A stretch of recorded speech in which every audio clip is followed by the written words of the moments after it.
చాలా మంచి రోజులు ఉన్నాం. ఎంతోమంది ఈరోజు చూడలేక నశించిపోయారు. ధనవంతులే, కోటీశ్వరులే, చాలా డబ్బు ఉంది, తినడానికి చాలా మంది ఉంటారు. డబ్బుంటే చాలా మనం బ్రతికేస్తాం అనుకుంటాం అందరం. డబ్బుంటే బ్రతకలేమండి. బంగారం ఉంటే, వెళ్ళు ఉంటే, లోపల గౌరవం ఉంటుంది అనుకుంటాం. దానివల్ల కూడా మనం బ్రతకలేమండి. అసలు ఆ బ్రతకమని ఎవరిస్తారు సెలవు? దేవుడు బ్రతకమని సెలవిస్తేనే మనం బ్రతుకుతాం. ఆ విషయం ఎవరికి తెలియదు. ఆ విషయం తెలియక నాకు డబ్బుంటే వాడు బాగా బ్రతుకుదును, నేను అందరిలాగా ఉందును, లేకపోతే మంచి వస్త్రాలు కొనుక్కుందును, మంచి ఇల్లు కొనుక్కుందును, మంచి పార కొనుక్కుందును, నాకు మంచి గృహం కావాలా, మంచి కారు కావాలా, మంచి ఉద్యోగం కావాలా, మంచి ధనం కావాలా, అది ఉంటేనే కదా ఈ లోపల ఎవరికైనా గౌరవం, మర్యాద. బంగారం ఉంటే ఎవరైనా గౌరవిస్తారు, మంచి ఇల్లు ఉంటే గౌరవిస్తారు, మంచి జాబ్ ఉంటే గౌరవిస్తారు అనుకుంటున్నారు. కానీ దానివల్ల కాదండి, దేవుడు ఉంటే మనం బ్రతికేస్తాం. హల్లెలూయా. ఆయన ఆయుష్కాలం ఇవ్వగలడు, మరణాన్ని తప్పించగలడు. హల్లెలూయా. ఎంత మంచి దేవుడు మన దేవుడు, ఎంత గొప్ప దేవుడు. హల్లెలూయా.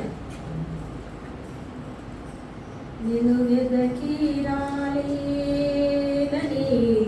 నా కోసం వచ్చావయ్యా. మళ్ళా నిన్ను వెదకి రాలేదని నా కోసం వచ్చావయ్యా. హల్లెలూయా. బాగుందన్నమాట. మనము దేవుని వెతికి వెతికి వెతికి వెతికి వెళ్ళలేము దేవుడి దగ్గరికి. అసలు దేవుడు ఎవరో మనకు తెలియదు, ఎక్కడ ఉంటాడో మనకు తెలియదు. మేఘమండలం దాటుకుని, ఇంకా చంద్రమండలం దాటుకుని, సూర్యమండలం దాటుకుని, నక్షత్ర మండలం దాటుకుని ఎక్కడ ఉంటాడో అసలు దేవుడు ఎలా తెలుస్తాడో మనకి. దేవుడు ఎలా దేవుడిని కొనగలగలం, ఎలా చూడగలం. మనం వెతికి వెతికి వెతికి వెతికి దేవుడిని వెతకలేమట. అందుకే దేవుడు మన దగ్గరికి వచ్చాడట. ఎంత మంచి దేవుడు, ఎంత గొప్ప దేవుడు. హల్లెలూయా, హల్లెలూయా, హల్లెలూయా. అందాల తార అరుణించే నాకై అంబర వీధిలో అవతారమూర్తి యేసయ్యకి ఆపని చాటుచు ఆనంద సాగరం పొందే నాను ఆపరకాదిలో ఆది దేవుని కూడా సింపమనసు ఆయనమైది. అందాల అరుదించే నాకై అంబర వీధిలో అవతారమూర్తి యేసయ్యకి ఆపని చాటుచు. హల్లెలూయా. యేసుక్రీస్తు ప్రభు గారు పుట్టినప్పుడు, యేసుక్రీస్తు ప్రభు గారు భూమి మీద పుట్టినప్పుడు ఆకాశంలో ఒక నక్షత్రం, ఎంత నక్షత్రం, చాలా పెద్ద నక్షత్రం పుట్టిందట. అది ఎవరికి తెలుసు? భూలోకంలో ఎవరికి తెలియదు. జ్ఞానులు, ఇంకా జ్ఞానులు, జ్ఞానుల్లోనే జ్ఞానులు, వాళ్ళు నక్షత్ర శాస్త్రము తెలిసిన వారు, ఖగోళ శాస్త్రజ్ఞులు, నాసా శాస్త్రజ్ఞులు, వారు తెలుసు ఆ నక్షత్రం, ఆకాశంలో ఉన్న నక్షత్రం ఎంత విలువైనదో. ఎప్పుడు లేని వింతైన నక్షత్రం. మీరు పాడతారు కదా, వింతైన తారక, చక్కని పాట. మరి ఇంకో పాట పాడతారు మీరు, ఇందాక పాడాం కదా, తార తార వెలసింది ఆ ఇంటిలో ధరణి మురిసింది, దూత వచ్చింది సువార్తను మాకు తెలిపింది. హల్లెలూయా. తార వెలిసింది. ఇప్పుడు ఒక నక్షత్రం ఎక్కడ చూసినట్లయితే మత్తయి సువార్త 2:8 తరగతి చదువు సహాయం చేయండి. రాజైన హేరోదును యందు యూదయ దేశం బెత్లెహేములో యేసు పుట్టిన పిమ్మట ఇదిగో తూర్పు దేశపు జ్ఞానులు యెరూషలేమునకు వచ్చి యూదుల రాజుగా పుట్టిన వాడు ఎక్కడ ఉన్నాడు? తూర్పు దిక్కున మేము ఆయన నక్షత్రం. ఎవరి నక్షత్రం అండి? ఈ నక్షత్రం ఎవరిదండి? చాలా నక్షత్రాలు ఆకాశంలో ఉన్నాయి, దేవుడు తయారు చేసిన మానవుల కొరకు. ఆయన కొరకు నక్షత్రం పుట్టిందట. చాలా అద్భుతమైన నక్షత్రం, చాలా పెద్దది. ఆకాశం నుంచి చూస్తారు, కొన్ని పెద్దవి, కొన్ని చెలివి కనిపిస్తాయి మనకి. ఒక్కొక్క నక్షత్రానికి ఒక పేరు ఉంటుంది. అది శాస్త్రాత్మకే తెలుసు, మనకు తెలీదు. దాని కాంతిని బట్టి చెప్తా ఉంటారు. అయితే ఇప్పుడు యేసుప్రభు గారు పుట్టిన తర్వాత ఒక నక్షత్రం పుట్టిందట. ఆ నక్షత్రం ఎవరిదంట? అది తూర్పు దిక్కున మేము ఆయన నక్షత్రం. హల్లెలూయా. ఆయన నక్షత్రం, ఆయన పుట్టగానే ఒక నక్షత్రం పుట్టిందంట. ఆయన పూజింప వచ్చింది. మళ్ళీ ఎక్కడికి వెళ్ళి అడుగుతున్నారండి? యెరూషలేములోకి వచ్చారట. మేడం నక్షత్రం పుట్టిందట ఆకాశం మీద. మనం చెప్పుకున్నట్లయితే ముగ్గురు జ్ఞానుల గురించి చెప్తున్నాం. ఒకడు సామ్రాణి, ఒకడు గోళము, ఒకడు బంగారం అర్పించారు. కాబట్టి మనం నాటికల్లో కానీ డేట్లో కానీ ముగ్గురు కోసం మనం చెప్పుకుంటూ ఉంటాం. కాదండి, చాలా మంది గుంపుగా ఉన్నారని కొన్ని పుస్తకాల్లో కొంత జ్ఞానులు రాసి పెట్టారు. బైబిల్ పండితులు చెప్తున్నారు చాలా మంది జ్ఞానులు వచ్చారట. వాళ్ళలో ఆ బంగారము వెండి గోళం అర్పించిన వారు ముగ్గురే కనుక మనం ముగ్గురు అనుకుంటున్నాం. ముగ్గురు కాదు. వాళ్ళు ఆ నక్షత్రాన్ని చూసి ప్రయాణం చేశారంట. చాలా జ్ఞానమైన వారు. నేను ఒక మాట చెప్తున్నాను, చాలా జ్ఞానమైన జ్ఞానులు. బెత్లెహేములో యేసయ్య పుడితే ఒక రక్షకుడు పుట్టాడు. శాస్త్రాలు చెప్తున్నాయి ఒక రక్షకుడు పుట్టాడు. ఎంతో గొప్పవాడు పుట్టాడు కనుక అక్కడ నక్షత్రం పెద్దది పుట్టింది కనుక ఆ నక్షత్రం నడిపిస్తుందంట. వెళ్ళి ఎవరు నడిపిస్తున్నారు? ఒక నక్షత్రం వెళ్ళి నడిపిస్తుందట. ఆ నక్షత్రం ఎట్టింది అటే వెళ్ళాలంట. వస్తున్నారు. యెరూషలేము వరకు నడిపించిందంట. 2 సంవత్సరాలు నడిచారు వాళ్ళు. 2 సంవత్సరాలు అండి. చర్చికి వారానికి 3 సార్లు రావడానికి నడలేకపోతున్నాం మనం. హల్లెలూయా. శుక్రవారం శని ఆదివారం 2 గంట అంటే ఏమైపోతున్నాం మనం? చెప్పండి. మరి జ్ఞానమైన వాళ్ళు ఏం చేస్తారండి? జ్ఞానం ఉన్న వాళ్ళు ఏం చేస్తారు? ఆరోగ్యం ఉన్నప్పుడే, కాళ్ళు ఉన్నప్పుడే, కళ్ళు ఉన్నప్పుడే, చేతులు ఉన్నప్పుడే, సమయం ఉన్నప్పుడే దేవుని సన్నిధికి వచ్చి కొంచెం ప్రార్థన చేసుకుని పోగేసుకుంటారు. డిబ్బీలో డబ్బులు వేసినట్టుగా, బ్యాంకులో డబ్బులు వేసుకున్నట్టుగా. ఈ ప్రార్థన అనేది దేవుడి దగ్గరకు వస్తుంది. వెంటనే లిఖించుకుంటారు దూతలు. నువ్వు ఎన్నిసార్లు వచ్చావు, ఎన్నిసార్లు ఆరాధించావు, ఎన్నిసార్లు ప్రభుని వేడుకున్నావు, ఎన్ని గంటల ప్రభు సన్నిధిలో గడిపావు, నువ్వు పుట్టిన దగ్గర నుంచి వరకు ప్రతి ఒక్కటి ఏమైపోతుందండి? కౌంటింగ్ అవుతుంది. దేవదూతలు రాస్తున్నారు. అందుకే దైవజనులు రెండమ్మ మీ కౌంటింగ్ కూడా మిమ్మల్ని దేవుడు దీవిస్తాడంటే ఈ పాస్టర్కి ఏం లేదు, ఏ పని లేదు. వీళ్ళకి ఈ ప్రార్థనకి రమ్మంటారు మమ్మల్ని. ఈవేళ మాకు చుట్టాలు వచ్చారు, ఈవేళ మేము షాపింగ్కి వెళ్ళాలి, ఈవేళ మా పిల్ల పెళ్ళి, ఈవేళ ఇంపార్టెంట్ పని ఉంది. ఈ పాస్టర్కి ఏ పని లేదు. మాకుందా పని లేదో చెప్పండి? మాకు దేవుడి పని ఉంది, ఇంటి పని ఉంది, వంట పని ఉంది, చుట్టాల పని, బంధువుల పని, మీటింగ్స్, అన్ని పనులు అక్కడ మీకంటే ఎక్కువ పని మాకు ఉంది అని చేత ఇలా అనుకుంటారు. కానీ రావాలి. ఇది జ్ఞానులు నక్షత్రాన్ని చూసి నడుస్తున్నారట. ఎంత జ్ఞానులైనా సరే, చాలా జ్ఞానులు ఖగోళ శాస్త్రజ్ఞులు యెరూషలేము వచ్చారట. అక్కడ ఎవరున్నారండి? రాజు. ఒక దుర్మార్గుడైన మూర్ఖుడైన ఒక రాజు ఉన్నాడు. ఎక్కడ? యెరూషలేము. ఎలాంటి రాజట? ఆ రాజులకు ఒక భార్య ఉందంట. ఆమె గర్భవతిగా ఉందంట. శాస్త్రాన్ని పిలిచాడట, జ్యోతిష్కులు పిలిచాడట. నా కొడుకు పడతాడా, కూతురు పడతాడా, ఏంటి నా తర్వాత ఎవరో రాజు అని అడిగాడట. మీ ఆవిడ గారి కడుపులో బాగున్నాడండి, మీ తర్వాత ఆయనే రాజు అండి అన్నారండి. ఎవరు? శాస్త్రజ్ఞులు. అంతే. ఆ కడుపుతో ఉన్న గర్భిణీ స్త్రీని పడుకోబెట్టి తొక్కి ఆ బిడ్డ కడుపులో నిజంగా మా బిడ్డ ఉందంట. చంపేసాడు. అంత దుర్మార్గుడు. ఎంత దుర్మార్గుడు! అతని తర్వాత అతని కొడుకు రాజు అవుతాడంటేనే వారమలేనిటువంటి మహా దుర్మార్గుడు ఆ హేరోదు. అలాంటి దుర్మార్గైన హేరోదుకు ఈ జ్ఞానం ఏమైపోయిందండి? ఒక్కొక్కసారి మీరు నేను కూడా మనం చాలా జ్ఞానమైన వాళ్ళము. మాకు తెలిసింది ఎవరికి తెలీదు, మాకే జ్ఞానం ఉంది, మేమే ఎవరినైనా నడిపించగలము, మేమే ఎవరికైనా చెప్పగలము, లేదా మా ద్వారానే ఎంతమంది బాగుపడతారని ఎవరిమైనా మన ఫ్యామిలీలో కానీ సంఘంలో కానీ అనుకుంటే వాళ్ళ జ్ఞానాన్ని ఏం చేస్తాడు దేవుడు? నిరర్థకం చేస్తాడు. ఈ జ్ఞానులు ఎక్కడికి వచ్చి సరిగ్గా ఏమని అడుగుతున్నారండి? హేరోదు రాజు దగ్గరకు వచ్చేసారు. అని వీళ్ళు ఏమనుకున్నారంటే తీసుకొచ్చింది యెరూషలేము తీసుకొస్తే మేడం వల్ల కనబడేది వీళ్ళకి. ఈ రాజుగారి ఇంట్లోకి వెళ్ళిపోయారు. యూదులు రాజుగా పుట్టిన వాడు ఎక్కడ? ఎవరిని అడుగుతున్నారు? ప్రశ్న వేస్తున్నారు. ఎవరిని అడుగుతున్నారు? రాజుగారి ఇంట్లోకి వెళ్ళి అడుగుతున్నారు. రాజుగారికి అసలు ఎలాంటి వాడాడు? మహాదుర్మార్గుడు. చాలా మందిని చంపినట్టుగా శాస్త్రాలు చెప్తున్నాయి. చాలా మందిని చంపాడు. తన కొడుకే రాజు అవుతాడంటే వారలేడు. ఎవరు కూడా తనకంటే బాగుపడడానికి వీలేదు. తనే రాజుగా ఉండాలి. 2 సంవత్సరాలు పడుతుందో మనకు తెలియదు. ఇంక ఎవరు తన ఇల్లు కూడా ఉండడానికి లేదు. అహంకారమైన రాజు. అలాంటి రాజు దగ్గరికి వెళ్ళి వెళ్ళి జ్ఞానులు ఏమడుగుతున్నారండి? యూదుల రాజుగా పుట్టినవాడు ఎక్కడ ఉన్నాడు ప్రశ్న వేసారు. ఇంకెలా ఉంటుందండి ఆ రాజుకి? ఎలా ఉంటుంది చెప్పండి? అరిగలమంట నెత్తికి వస్తుంది. నేనే రాజుగా ఉండాలి ఎంతకాలమైనా. మళ్ళీ ఒక రాజు ఇక్కడ పుట్టడం ఏంటి? వీళ్ళెవరు అక్కడి నుంచి వచ్చారు? జ్ఞానుగా. రగిలిపోతున్నాడు, అగ్నిగుణం అయిపోతున్నాడు, పౌరుషం వచ్చేస్తుంది. బిడ్డ ఎసలు మరిగిపోతున్నాడు, భయం మీద పెట్టినాడు, అయిపోతున్నాడు మనిషి. అయిపోయి బాధపడిపోతున్నాడు. శాస్త్రాన్ని పిలిచి చూద్దాం. మేము ఆయన నక్షత్రం చూసి ఆయన పూజింపవచ్చిందని చెప్పి ఏ రోజు రాజు ఈ సంగతి విన్నప్పుడు అతడును అతడితో ఉన్న సైన్యం కూడా యెరూషలేము వారందరూ అందరూ కూడా అబ్బో కలవరము కలవరము కలవరము. వేరొక రాజు పుట్టడమా?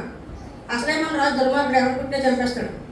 మన దేశంలో రాజు పుట్టడమా? ఎక్కడ ఎవరొచ్చి అడుగుతున్నారు అని అందరూ కలవరపడిపోయారట చూడకముందే. ఈ పాప ఈ ముగ్గురు కూడా ఇక్కడే ఉన్నారు. అసలు ఆయన కోపం వస్తే ఏం చేయాలంటే, ఎవడక్కడ, ఎందుకు పిలిచారు, ఎందుకు నన్ను అడగలేక వచ్చాను, వీళ్ళెవరో అన్యదేశస్తులు జ్ఞానులట, తీసుకెళ్ళి ఉరి తీసేయండిరా లేదా జైలు వేసేయండిరా, ఒక్క మాట ఆడిస్తే వెంటనే తల తీసేస్తారు వాళ్ళకి. కానీ ఇతను ఉడికిపోతూ ఏమేనట్టుగా అసలు ఆయన ఎక్కడ పుట్టాడో తెలుసుకోవడం వరకు కడుపులో కోపాలు దిగమింగుకుంటూ ఏమేనట్టుగా మాట్లాడుతున్నాడు. శాస్త్రాలు తెమ్మన్నాడు చూద్దాం. కాబట్టి రాజు ప్రధాన యాజకులను, ప్రజల్లో ఉండే శాస్త్రులను అందరినీ సమకూర్చి, అంటే అప్పటికే 470 సంవత్సరాలు మీకా గారు, యెషయా గారు, ఇదిగో కన్యక గర్భవతి కుమారుని కన్ను, ఆయనకి యేసుని పేరు పెడతారు, ఇమ్మానుయేలు అని పేరు పెడతారు, మెస్సయ భూలోకాన్ని రక్షించబడడానికి వస్తున్న యూదుల రాజని అన్ని శాస్త్రాల్లో రాయబడి ఉన్నాయి, ప్రవచనాలు కూడా ఉన్నాయి. అంచేత ఈ యొక్క శాస్త్రాజ్ఞులు నమ్మారు, ఖగోళ శాస్త్రజ్ఞులు నమ్మారు, రాజు నమ్మాడు. అందుకని శాస్త్రాలు తిరగేయండిరా అంటే ఇది చూడండి, తిరగేశారు. ఎవరన్నా చూద్దాం. క్రీస్తు ఎక్కడ పుట్టినని వారిని అడిగాను. అందుకు వారు యోదేయ బెత్లెహేములోనే, ఆ యెరూషలేముకు పక్కనే ఉంది, యెరూషలేముకు పక్కనే బెత్లెహేము ఉంది, అక్కడ పుట్టాడు. యెరూషలేములో పుట్టలేదు. యోదేయ బెత్లెహేములోనే శాస్త్రాలు చెప్తున్నాయి. తిరగేస్తే ప్రవచనాలు ఉన్నాయి. ఇన్ని సంవత్సరాల క్రితము, 200 సంవత్సరాల క్రితము యేసు పుడతాడు, కన్యక గర్భవతి కుమారుని కన్ను, ఆయనకి ఇమ్మాల పేరు పెడతాను ఉంది అందులో. ఇంకా పాపం వచ్చేస్తుంది, ఈయనకి చాలా పాపం వస్తుంది. పాపాన్ని అణుచుకున్నాడు. ఇంకా చూద్దాం 6వ వచనం. అందుకు 6వ వచనం. అంత ఏ రోజు ఆ జ్ఞానులను అసలు జ్ఞానులను చంపించేయాలి, అసలు జ్ఞానులను జైల్లో పెట్టాలి. అసలు ఎందుకంటే అంత కోపిష్టి, అంత పొగరబోతు, అంత గర్విష్టి రాజు ఏం చేసినా చెల్లిపోతుంది. ఆ చంపకుండా ఎందుకు ఉంచాడంటే దేవుని యొక్క కృప వారి మీద ఉంది. అతను ఏ రోజు ఆ జ్ఞానుల రహస్యంగా పిలిచి ఆ నక్షత్రం కనబడిన కాలము వారి చేత పరిష్కారముగా. హల్లెలూయా హల్లెలూయా. ప్రియమైన దేవుని బిడ్డలారా, నక్షత్రం ఎంత పనిచేసింది. తర్వాత మనకు బుద్ధి వచ్చింది. మొత్తానికి మళ్ళా నక్షత్రము మళ్ళీ ఎక్కడ తీసుకెళ్ళింది? బెత్లెహేము తీసుకెళ్ళింది. కుమారుని చూశారు, ఆనందించారు, చాలా సంతోషించారు. ఏ రోజు చంపడానికి చూస్తున్నాడు. మీరు వెళ్ళి పూజించి రండి, నేను కూడా వెళ్ళి పూజిస్తానంటే చంపేస్తాడా? చెప్పండి. మరి మనతో మాట్లాడే వాళ్ళు ఎలా ఉంటారు? ప్రియమైన దేవుని బిడ్డలారా, దేవుడు పుట్టగానే నక్షత్రం పుట్టింది, జ్ఞానానికి దారి చూపించింది. ఈ రోజు దేవుడు నీకు నాకు పరలోకానికి దారి చూపిస్తున్నాడు. నీవు నేను చేయవలసిన పని ఏంటి చెప్పండి?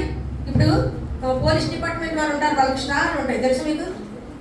స్టార్లు ఇక్కడ ఉంటాయి కదా, వాళ్ళకు ఒక అధికారం ఉంటుంది అన్నట్టు. స్టార్ అంటే ఒక అధికారం.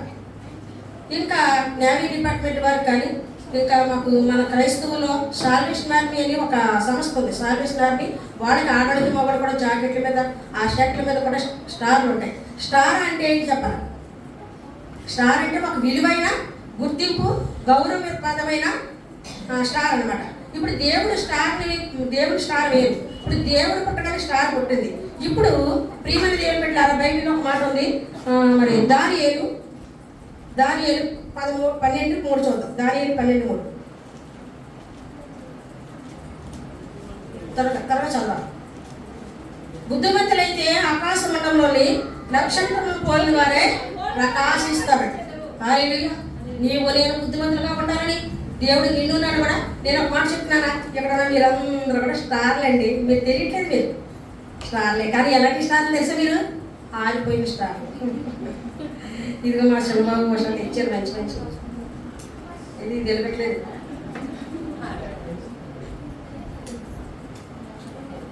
ఇది వెలగట్లేదు, ఏమో మరి ఎందుకు వెళ్ళట్లేదు తెలియదు. చక్కగా వెలిగితే నేను ఒక మాట చెప్పనా, వెలిగే స్టార్లమా ఆరిపోయిన స్టార్లమా? మనం ఇది ఆరిపోయిన స్టార్లు. ఎవరమండి మనము? ఇక్కడ చెప్తున్నాడు కదా దానియేలు గ్రంథంలో, బుద్ధిమంతులైతే ఆకాశమండల నక్షత్రములను పోలిన వారే జ్యోతులు పోలిన నిరంతరం ప్రకాశిస్తాడు. హల్లెలూయా. యేసుక్రీస్తుని నువ్వు ఎప్పుడైతే నమ్ముకున్నావో, ఎప్పుడైతే బాప్తిసం తీసుకున్నావో, ఎప్పుడైతే దేవుని సన్నిధికి వచ్చావో, నీకు దేవుడు పెట్టిన పేరేంటి? ఒక స్టార్. హల్లెలూయా. ఎవరో ఒక స్టార్ జ్ఞానులు నడిపించింది. మనము జ్ఞానుల్ని అజ్ఞానుల్ని కూడా ఎక్కడ నడిపించాలి చెప్పాలి? చెప్పండి తరతరగా. ఆ అది ఎవరు చెప్పారు? ఎంతమంది తీసుకొచ్చావు? తీసుకురావాలా. నువ్వు స్టార్ అయితే తీసుకొస్తావు. ఈ స్టార్ యేసుప్రభు గారి దగ్గరికి జ్ఞానుల్ని అనేక మంది గుంపుని తీసుకెళ్ళింది. ఈ స్టార్ మనందరినీ కూడా స్టార్లుగా చేశాడు దేవుడు. మనం ఎలా అంటాడని చెప్పండి? వెలుగుతున్న స్టార్మా, ఆరిపోయిన స్టార్మా? మనం స్టార్లమే కదా ఆరిపోయాం, కానీ ఈ సంవత్సరం వెలగాలి. దేవుడు ఎక్కిస్తాడు ఈ సంవత్సరం మనల్ని స్టార్ వలె. మనం ఈ లోకంలో సన్నిధిలో స్టార్ వలె ఉండాలి, ఇంట్లో స్టార్ వలె ఉండాలి. అనేక మంది దారిపోయి వాళ్ళందరూ కూడా ఎక్కడ తీసుకొచ్చేలా? నువ్వు స్టార్ అయితే తీసుకొస్తావు, ఆరిపోయిన స్టార్ నువ్వేం తీసుకొస్తావు? గుడ్డివాడికి త్రోవ చోప. మరి మన గుడ్డోడేమో ఆరిపోయామేంటి? దేవుడు మనం స్టార్గా చేసాడండి బాబు. హల్లెలూయా. నేవీ డిపార్ట్మెంట్లో స్టార్లు ఉన్నారు, పోలీస్ డిపార్ట్మెంట్ ఎందుకంటే వాళ్ళ అధికారాన్ని బట్టి వాళ్ళకి కొంచెం అధికారం ఇస్తారు, అధికారం అయితే ఇంకా అధికారం ఇస్తారు. అధికారాన్ని బట్టి వాళ్ళకి స్టార్లు ఇక్కడ పెడతారనమాట. ఒకటి ఉంటే ఒక రకం, రెండు ఉంటే రెండు, మూడు ఉంటే మూడు. అవి అలాగా దేవుడిని నమ్మిన ప్రతి ఒక్కరు కూడా మీరు అందరూ ఎవరు చెప్పాలి? మీరు నేను మనందరూ ఎలా కూడా తెలుసండి. మేము కూడా సినిమాలు చూసినప్పుడు చూసాం, మేము కూడా ఫస్ట్ గారిని చూసినప్పుడు చిన్నప్పుడు, ఇప్పుడు ముసలి అయిపోయాలండి. మీరు ఏమనుకుంటారంటే నాకు తెలుసు, ఆ హీరోయిన్లో నేను ఉంటే బాగుంటుంది, ఆ హీరోయిన్ ఎంత సన్నగా ఉంది, ఎంత అందంగా ఉందో, ఎంత మంచి డ్రెస్ వేసిందో. ఇప్పుడు హీరోయిన్లు ఏం చేస్తారండి? బట్టలు చింపేసుకుంటున్నారు. మీరు చింపేసుకోకండి, తప్పు. అలాంటి పని ఎప్పుడు చేయొద్దు. బట్టలు ఏం చేస్తారండి? చింపేసుకుంటాం. 4 కుక్కలు ఒక కుర్రాడి మీద పడి ఆ ప్యాంట్ అంతా చింపేసేయకండి. ఏలాడుతూ ఉంటాయి కదా, అది ఏడుస్తూ ఉంటాడు. ప్యాంట్ మీద ఎక్కేలా చింపేస్తే సెక్టర్ అది పింపేస్తే ఎలా ఉంటాయో అలాంటి బట్టలు అమ్ముతున్నారు పెద్ద పెద్ద షాపుల్లో. ఇది మీరు 2000, 3000, 4000 ఎక్కడ కొనుక్కుంటారు మా పిల్లల ప్యాంట్లో. అదైతే 6000, 8000 అట్టండి చింపేసిన ప్యాంటు. హల్లెలూయా. కొంతమంది చింపేసుకుంటున్నారు. ఎలాంటి ఆడవాళ్ళు మగవాడు అదే పని, వాళ్ళంతా కనబడాలి. హల్లెలూయా. హల్లెలూయా. ఎంత అన్యాయంగా, ఎంత పాపంగా, ఎంత అక్రమంగా ఈ లోపం తయారైందంటే ఆ సినిమాకి ఏదో పిచ్చేసి వాడు ఏదో డబ్బుల కోసం వాళ్ళు వేసారు. ఇంట్లో అలాంటి బట్టలు వాళ్ళు అయ్యారు, వాళ్ళు చాలా సూపర్గా తయారవుతారు. హల్లెలూయా. ఆ సినిమా వేసిన కాసేపే ఆ డ్యాన్స్ వేస్తారు. అది వీళ్ళేం చేస్తారా? లైఫ్ లాంగ్ వేసేస్తారు. ఈ బీచ్కి చూడండి, ఇక పిచ్చోళ్ళు చూస్తాం, మంచోళ్ళు చూస్తాం, మనకు అర్థమవుతుంది. ఇలా చూస్తూ ఉంటాం పిచ్చోళ్ళ. వీళ్ళంతా బయటెట్టుకుని తిరుగుతున్నారు. అయ్యో కుర్రాడు కూడా. ఈ ప్యాంటు చిరుగుపోయిన ప్యాంటు కాస్ట్లీ అట, ఎక్కువ రేట్ అట, కుక్కలు చింపేసినట్టే ఉంటాయి. ఎందుకు మరి అంత రేటు? మరి అలా ఒళ్ళు కనబడలేక కుక్కలు చింపిన పిచ్చి పిచ్చి. ఈసారి మీ ఎండలో ఎవరికైనా బట్టలు చిరిగిపోతే ఎవరికైనా ఇవ్వండి. కుక్కలు చింపేసి బాగా చిరిగిపోతాయి కదా, వాటి గోల్డ్ రేట్ అండి బాబు. హల్లెలూయా. దేవుని పెట్టారా? ఎంత పాపంకి లోనవుతుంది ఈ లోకం. మీరంతా కూడా దేవుడు స్టార్లుగా చేశాడు. మీరు అనేక మంది ప్రభు సన్నిధికి తీసుకురావాలి. ఈ నక్షత్రం జ్ఞానం నడిపించింది. మనం కూడా జ్ఞానులు అయితే అనేక మంది నడిపిస్తాము. వెలుగు పెట్టమంటాడు. నేను వెలుగై ఉన్నాను, మీరు కూడా వెలుగై ఉంటాడు. నేను పరిశుద్ధులుగా ఉన్నాను, మీరు కూడా పరిశుద్ధులుగా ఉండండి. దేవుడు మాట్లాడుతాడు. ప్రియమైన దేవుడు పెట్టారా? బంగారము దేవుడికి గుర్తు, రాజుకు గుర్తు. మన దేవుడు ఏంటంటే పాటలు పడతాం. మన దేవుడు ఎవరండి? రాజులకే రాజు, ప్రభువులకే ప్రభు, దేవుళ్ళకే దేవుడు. ఆయన మహారాజు. ఆయన పుట్టిన బాబుకి బంగారము, గోడము, సాంబ్రాణి వాళ్ళ కానుకలుగా తీసుకుని వెళ్ళారండి. 2 సంవత్సరాలు నడిచెళ్ళి దాచిపెట్టి ఆ బాబుకి కానుకలు ఇచ్చారంట.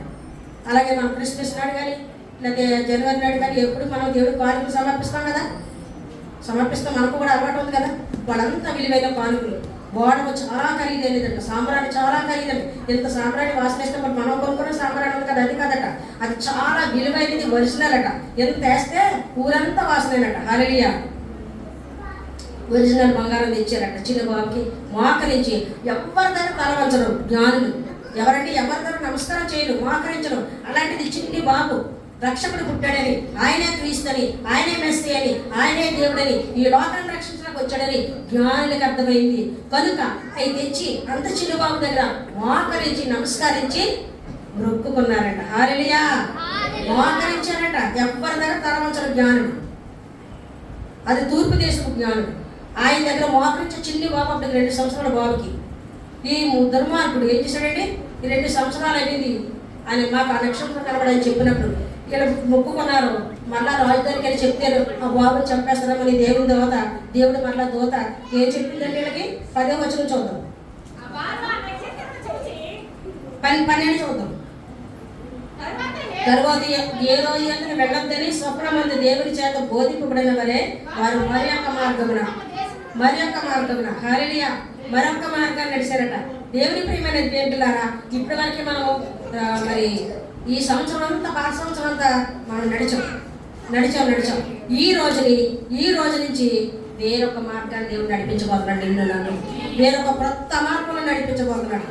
దుర్మార్గం లేని లోకం దారిలో, పాపాత్మలు లేని దారిలో, మంచి మార్గంలో వేరొక మార్గాన్ని, వేరొక త్రావని మనందరినీ నడిపిస్తున్నాడు దేవుడు. నడిచిన దారిలో నడవద్దు, చేసిన పనులు చేయొద్దు, చేసిన తప్పులు చేయొద్దు. ఇప్పుడు క్రొత్త మార్గం దేవుడు మనకు చూపిస్తున్నాడు, క్రొత్త త్రోవ మనకు చూపిస్తున్నాడు. ఈ గాలిని చూపించిన తండ్రి, ఈ గాలిని దర్శనంలో కనపడి మాట్లాడే దేవుడు ఈ రోజు నిన్ను నన్ను కూడా ఒక క్రొత్త మార్గంలో, ఒక క్రొత్త జీవితంలో, ఒక క్రొత్త ఉద్దేశంలో, ఒక క్రొత్త ఆశీర్వాదంతో దేవుడు మనల్ని నడిపించబోతున్నాడు. కనుక ప్రియులైన దేవుని బిడ్డలారా, ఒక జ్యోతి వలె, ఒక వెలుగు వలె, ఒక స్టార్ వలె ఈ లోకంలో మనము జీవిద్దాము. ఆ స్టార్ చేసినట్టుగా మనం మంచి పనులు చేద్దాము, అనేక మంది ప్రొఫెసర్లకు నడిపిద్దాము. నిజంగా వెలిగే జ్యోతిగా ఉంటాం, ఆరిపోయిన జ్యోతులుగా కాదు. వెలుగుదాం ఈ సంవత్సరం. హల్లెలూయా, హల్లెలూయా. దేవుడి కూడా దీవించుగాక.